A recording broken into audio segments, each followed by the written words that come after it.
مگر اس کو مسلمان ماں نے پالا تھا اور اس کو کلمہ پڑھایا تھا، نماز سکھائی تھی اور مسلمانوں کے تمدن سے بھی روشناس کیا تھا۔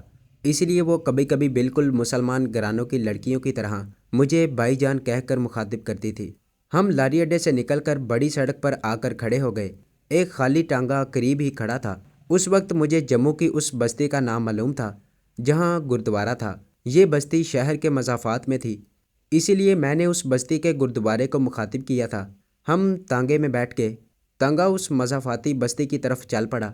میں اور لڑکی تانگے کی پچھلی سیٹ پر بیٹھے تھے۔ جموں شہر کی بتیاں روشن ہو گئی تھیں۔ تانگا ایک گھاٹی اتر کر ایک ٹیلے کی طرف جا رہا تھا۔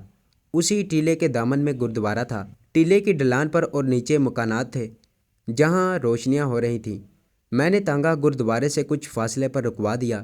میں نے لڑکی سے کہا، میں بات کروں گا، تم خاموش رہنا۔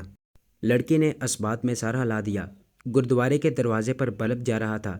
اندر سے گربانی کی آواز آ رہی تھی۔ سکھ مرد عورتیں گرنتھ صاحب کے درشنوں کو گردوارے میں جا رہے تھے۔ ہم گردوارے کے اندر جا کر ایک طرف ہو کر بیٹھ گئے۔ میں نے ماحول کا بغور جائزہ لیا۔ وہاں کوئی مشکوک آدمی نظر نہ آیا تو میں نے لڑکی سے کہا، تم یہیں بیٹھو، میں گرنتھی سے بات کر کے آتا ہوں۔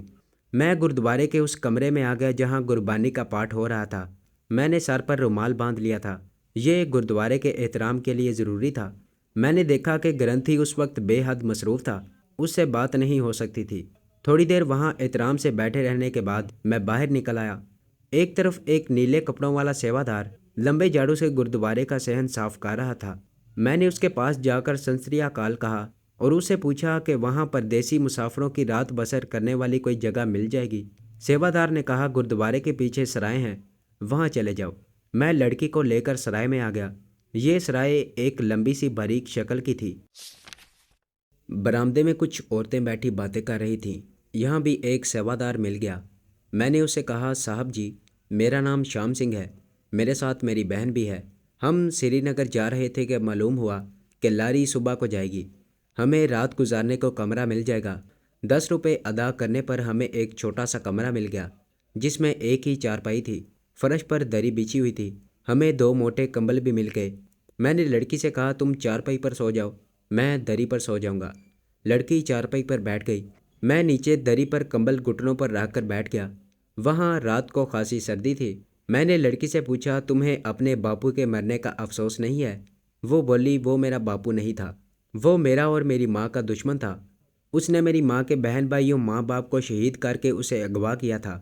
وہ میرا باپ نہیں تھا، میں اسے اپنا باپ نہیں سمجھتی، مجھے اس کی موت کا کوئی افسوس نہیں ہے۔ میں نے اسے یہ بات بتانے کی ضرورت محسوس نہ کی کہ میں نے اس کے باپ کی گردن کو صرف اتنا جھٹکا دیا تھا کہ وہ صرف بے ہوش ہو جائے۔ لڑکی نے مجھ سے پوچھا، کیا تم پاکستانی فوجی ہو؟ میں نے کہا، تمہیں یہ خیال کیسے آیا؟ وہ بولی، جس طرح تم نے اکیلے اور نہتے ہو کر 3 تلواروں کرپانوں والے سکھوں کو ٹھکانے لگایا ہے، یہ پاکستان کا بہادر فوجی ہی کر سکتا ہے۔ میں نے مسکراتے ہوئے کہا، پاکستان کا ہر مسلمان فوجی ہے اور وہ اپنے ملک پر حملہ کرنے والے دشمن کو اسی طرح ٹھکانے لگائے گا۔ کھانا ہم نے لاری اڈے پر ہی کھا لیا تھا۔ تھوڑی دیر تک باتیں کرنے کے بعد لڑکی چارپائی پر اور میں دری پر کمبل اوڑھ کر لیٹ گیا۔ کمرے میں کمزور روشنی والا بلب جل رہا تھا۔ سرائے کے سیوادار نے کمرہ دیتے وقت مجھے 2 باتوں کی خاص طور پر ہدایت کی تھی۔ اس نے کہا تھا، رات کو کمرے کا بلب جلتا رکھا جائے گا۔ تم لوگوں نے منہ اندھیرے سری نگر جانے والی لاری پکڑنی ہے، اس وقت میں گروبانی پاٹ سن رہا ہوں گا۔ تم کمرے کو تالا لگا کر چابی یہاں سے صندوقچی میں ڈال دینا۔ میں نے کمرے کا تالا اس میں لگی ہوئی چابی سمیت اپنے سرہانے کے نیچے رکھ لیا تھا۔ میں آنکھیں بند کرنے کے لیے سونے کی کوشش کر رہا تھا کہ باہر سے کسی نے دروازے پر دستک دی۔ میں نے آنکھیں کھول کر چارپائی پر لیٹی ہوئی لڑکی کی طرف دیکھا۔ وہ دستک کی آواز سن کر اٹھ بیٹھی تھی اور میری طرف دیکھ رہی تھی۔ میں نے اپنے ہونٹوں پر انگلی رکھ کے اسے خاموش رہنے کا اشارہ کیا اور اٹھ کر دروازے کے پاس گیا۔ کون ہے بھائی؟ میں نے پوچھا۔ باہر سے کسی مرد کی آواز آئی، سنگتو پرشاد لے لو۔ پرشاد کا معاملہ تھا، میں انکار بھی نہیں کر سکتا تھا۔ میں نے یہ سوچا کہ گردوارے کا کوئی سیوادار ہوگا جو سرائے کے مسافروں میں گردوارے کا پرشاد بانٹ رہا ہے۔ میں نے دروازہ کھول دیا۔ باہر ایک درمیانے قد کا بھاری بدن والا آدمی ہاتھ میں حلوے کا ڈونگا لیے کھڑا تھا۔ وہ بڑی دیدہ دلیری سے اندر آ گیا اور لڑکی کو پرنام کرتے ہوئے بولا،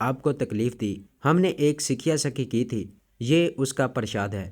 میں نے پرشاد کا ڈونگا اس کے ہاتھ سے لے لیا اور کہا، شکریہ مہاراج، ہم بڑے تھکے ہوئے ہیں، میرا مطلب تھا کہ ہم سونا چاہتے ہیں اور تم چلے جاؤ۔ مگر وہ کھڑا رہا اور میری طرف گور گور کر دیکھنے لگا۔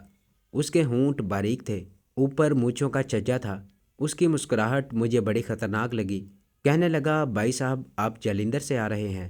میں نے کہا، جی ہاں، میرا نام شام سنگھ ہے، یہ میری بہن ہرنام کور ہے۔ اس وقت جلدی میں میرے منہ سے لڑکی کا اصل نام نکل گیا جو مجھے نہیں کہنا چاہیے تھا۔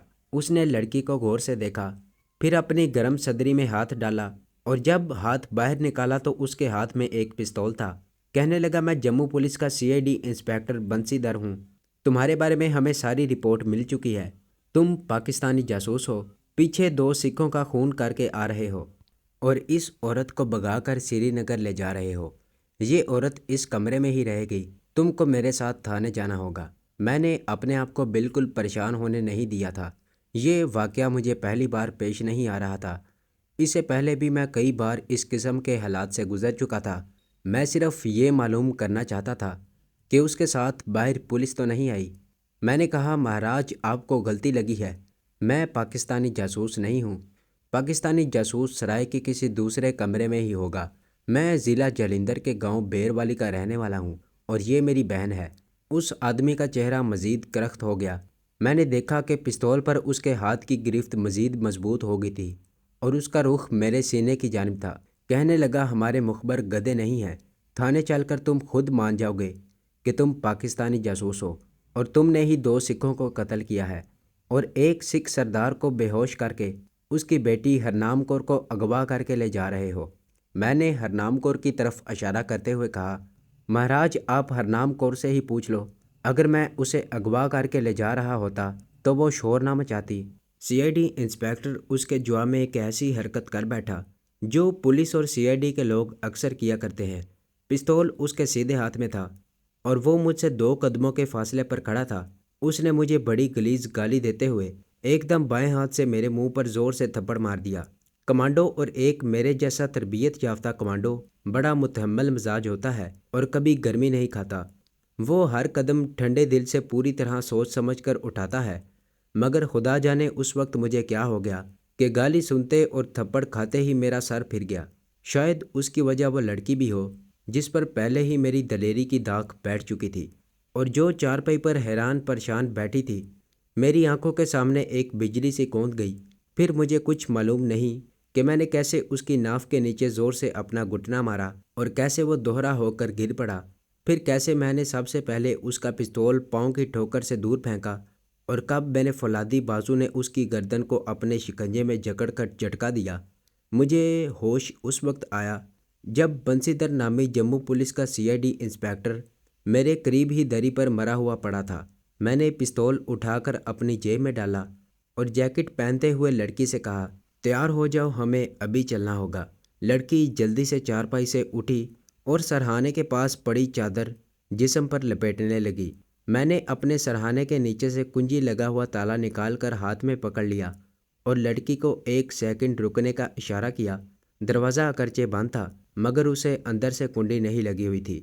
میں یہ دیکھنا چاہتا تھا کہ یہ آدمی اپنے ساتھی باوردی یا سویلین کپڑوں والی پولیس کے آدمی تو نہیں لایا۔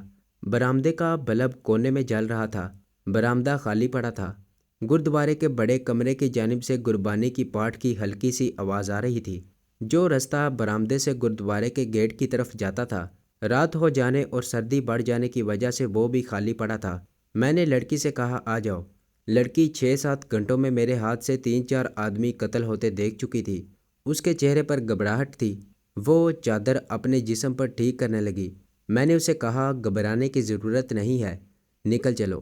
کمرے سے باہر آ کر میں نے دروازے کو تالا لگایا اور چابی اپنی جیب میں ہی رکھ لی تاکہ اگر سیوادار نے صبح کے وقت کمرے کو کھول کر لاش دیکھنی ہے تو اسے مزید دیر لگ جائے۔ ہمارے پاس کوئی سامان وغیرہ تو تھا نہیں، 3 کپڑوں میں تھے۔ اسی طرح بڑے سکون سے چلتے ہوئے برآمدے سے اتر کر گردوارے کے گیٹ سے باہر نکل گئے۔ یہ ہماری خوش قسمتی تھی کہ CID انسپیکٹر معاملے کی تحقیقات کے لیے اکیلا ہی آیا تھا۔ ایسے موقعوں پر یہ لوگ اکیلے ہی جاتے ہیں مگر سنگین حالات میں اسلحہ ضرور ساتھ رکھ لیتے ہیں۔ اس کی وجہ یہ ہوتی ہے کہ یہ لوگ کامیاب کارروائی پولیس کی بجائے اپنے نام ڈلوانے کے خواہشمند ہوتے ہیں، اور یقین کریں اگر میری جگہ کوئی دوسرا آدمی ہوتا تو CID انسپیکٹر اسے تھانے لے گیا ہوتا۔ یہ اس کی بدقسمتی تھی کہ اسے معلوم نہیں تھا کہ اس کا واسطہ ایک تربیت یافتہ کمانڈو سے پڑ گیا ہے۔ جموں شہر کی اس بستی کی سڑکوں پر ٹریفک نہ ہونے کے برابر تھی۔ دریا پار شہر کی بتیاں جگمگا رہی تھیں۔ لڑکی کہنے لگی، اب ہم کہاں جا رہے ہیں ویر جی؟ یہ مجھے خود بھی معلوم نہیں تھا۔ میں نے کہا، اب ہمارا اس شہر میں رکنا ٹھیک نہیں، ہمیں یہاں سے کسی طرف نکل جانا چاہیے، ہم آگے پہاڑیوں میں جا کر چھپ جاتے ہیں۔ لڑکی نے کمانڈو عورتوں والی بات کی تھی۔ میں نے کہا، صبح پولیس کو گردوارے میں اپنے انسپیکٹر کی لاش مل جائے گی اور جموں سے لے کر سری نگر تک پولیس سڑک کی ناکہ بندی کر لے گی، وہ آس پاس کی پہاڑیوں میں بھی آئے گی۔ تو کیا پھر ہم واپس کٹھوا چلے جائیں؟ میرا ذہن تیزی سے کوئی ترکیب سوچنے میں لگا ہوا تھا۔ اس وقت سری نگر کی طرف کوئی لاری یا ٹرین بھی نہیں جاتی تھی، اگر جاتی بھی تو رستے میں ہم پکڑے جا سکتے تھے۔ میں لڑکی کی تجویز پر غور کرنے لگا۔ اس نے کہا تھا کہ ہم پہاڑیوں میں جا کر چھپ جاتے ہیں۔ یہ تجویز مجھے محفوظ محسوس ہو رہی تھی۔ اگر ہم جموں سے آگے نکل کر آس پاس کے ویران علاقے میں کسی جگہ چھپ جاتے ہیں اور وہاں ایک رات اور ایک دن گزار لیتے ہیں تو دوسرے دن کسی لاری یا ٹرک کے ذریعے جموں سے سری نگر تک جانے میں اتنا زیادہ خطرہ نہیں ہوگا۔ جموں شہر کے شمال مغرب کی طرف جو خشک کہیں کہیں جنگلی جھاڑیوں والی پہاڑیاں تھیں وہ میری جانی پہچانی تھیں۔ آپ کو یاد ہوگا کہ ایک بار میں بھارتی دہشت گردوں کو ٹھکانے لگانے کے آپریشن کے سلسلے میں ان پہاڑیوں میں دور پاکستانی سرحد کے قریب تک جا پہنچا تھا اور وہاں ان بھارتی تخریب کاروں کو گولیوں سے بھون کر واپس آ گیا تھا جو پاکستان میں جا کر دہشت گردی کرنے والے تھے۔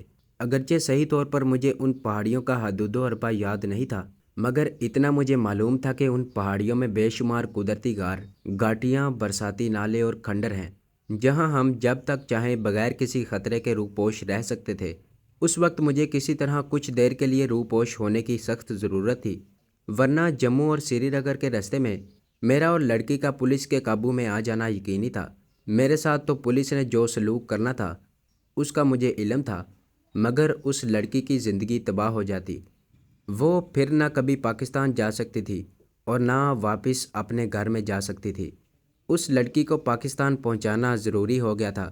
اس کی بدنصیب مسلمان ماں نے اسے پکا مسلمان بنا دیا تھا اور اس کے دل میں اسلام سے اور پاکستان سے اتنی شدید محبت پیدا ہو چکی تھی کہ مجھے یقین ہو گیا تھا کہ اگر وہ پاکستان نہ پہنچ سکی تو واقعی خودکشی کر لے گی۔ ہمیں ایک خالی رکشہ مل گیا، یہ موٹر رکشہ تھا اور جموں میں یہ رکشے نئے نئے چلنا شروع ہوئے تھے۔ ہم اس پر سوار ہو گئے۔ میں نے ڈرائیور سے ایک خاص جگہ کا نام لے کر کہا کہ ادھر چلو۔ رکشہ چل پڑا۔ جس خاص جگہ کا میں نے نام لیا تھا وہ جموں شہر کے شمال میں جموں سری نگر روڈ پر دریا کے پار واقع تھی۔ یہاں ایک بہت بڑا برساتی نالے کا پل بنا ہوا تھا۔ اس پل پر سے ہم رکشے سے اتر گئے۔ رات کا اندھیرا یہاں زیادہ ہی محسوس ہو رہا تھا کیونکہ آس پاس کوئی بجلی کا کھمبا نہیں تھا۔ تو یہ تھی ہماری آج کی ایپیسوڈ۔ امید کرتا ہوں کہ آپ کو یہ کہانی اچھی لگی ہوگی۔ اسے لائک کریں، شیئر کریں اور کمنٹ میں اپنا اظہار خیال ضرور پیش کریں، اور اگر اس چینل کو سبسکرائب نہیں کیا تو اس چینل کو سبسکرائب کریں اور بیل آئیکن کو دبا کر آل نوٹیفیکیشن آن کر لیں۔